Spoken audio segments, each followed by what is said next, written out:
What's up, YouTube? This is Too Raw for TV. Thought I'd talk about Lonzo Ball, man. It's been a minute since I talked about him, and he haven't given us any reason to talk about him. But he's in trade rumor talks now with the New Orleans Pelicans. They've given up on him.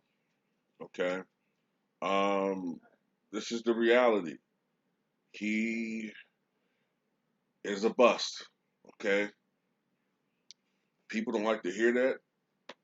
That like him, but he's a bust. Sometimes you have to accept certain truths, no matter how harsh they are or how hard a pill is to swallow. But, his daddy sold you guys a bunch of dreams that were nothing but that dreams and illusions. Lonzo Ball is not the goods. You know what I'm saying? You saw how his brother has come into the NBA in his first year and has already exceeded Lonzo Ball. In a couple of months, he's already exceeded him as a basketball player. Okay? And let's not move the goalposts too. Okay. The argument is that he's a bust because he hasn't lived up to the expectations of a second overall pick. Okay. I don't want to hear this. Well, I mean, he could still be a solid. I don't want to hear that bullshit. Okay. He was supposed to be a superstar. Okay. Even if you take out all of what his father was exaggerating about. Okay. Even if you take all that out to take that out of the equation, he still is a bust. Okay, I see that he's averaging this season 11.8 points per game, which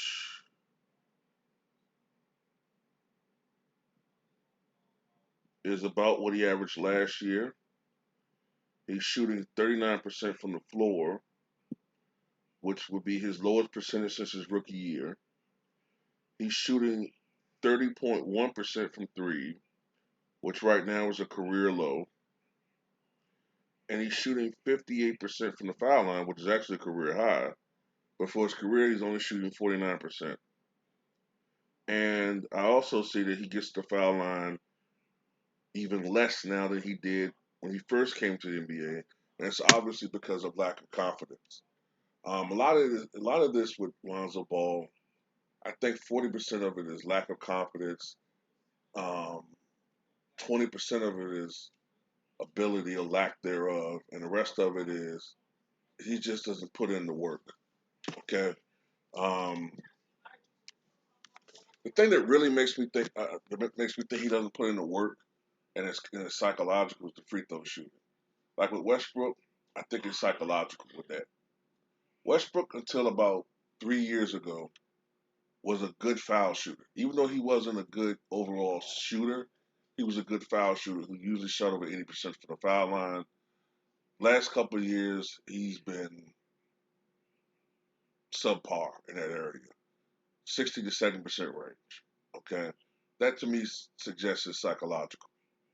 Um, Lonzo Ball is not a big, huge, hulking guy like Shaq or Wilt, you know what I'm saying, or Ben Wallace, with guys that are strong with huge hands. He's not one of those guys. Um, he should be better at shooting fouls. For God's sakes, DeAndre Jordan, okay, DeAndre Jordan, who came into the NBA only shooting in the upper 30 percentile in foul shooting. He worked hard to improve. Now, he's still not a great foul shooter, but at least he's shooting in the 60% range now. That comes from hard work. DeAndre Jordan was not a great scorer, but even he's, I think, at the 19, 18, 19 points per game range. That comes from working hard on your game and improving in areas that you struggle at. Lonzo Ball has not done that, okay? And he's the same player that he was when he first came to the NBA. A guy that can give you on one good game when things are going right, he can give you a 25-point triple double, and they'll tell you, hey, that's what he's capable of doing. And you think, okay, he's turned the corner.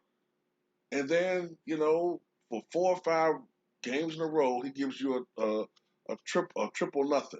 It's a roller coaster ride with this guy, but the roller coaster ride is stagnating. It's going down.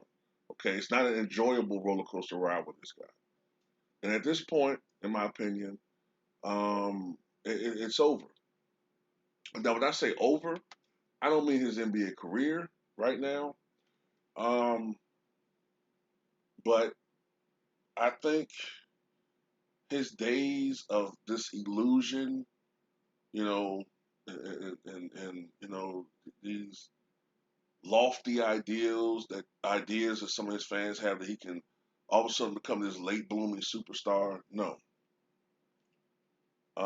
I have a rule personally where if you don't show market improvement by your second year and it's not dealing with injuries, that's probably where you're going to be as a player. Now, sometimes you got to give a guy uh, a chance. You know, so I believe in that. Dirk Nowitzki was not good his first year. You know what I'm saying? But Dirk, it was a culture shock. Dirk was playing in Europe. All of a sudden now he's in the NBA.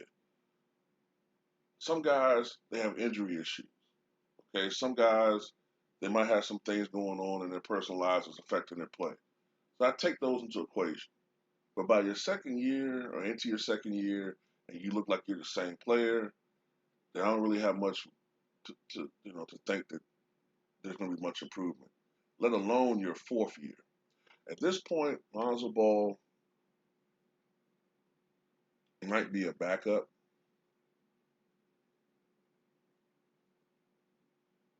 You know what I'm saying?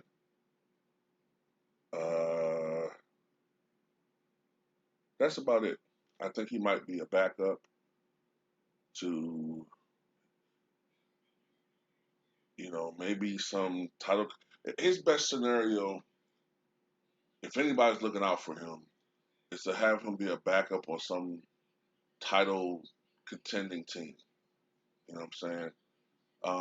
But in that situation, even as a backup,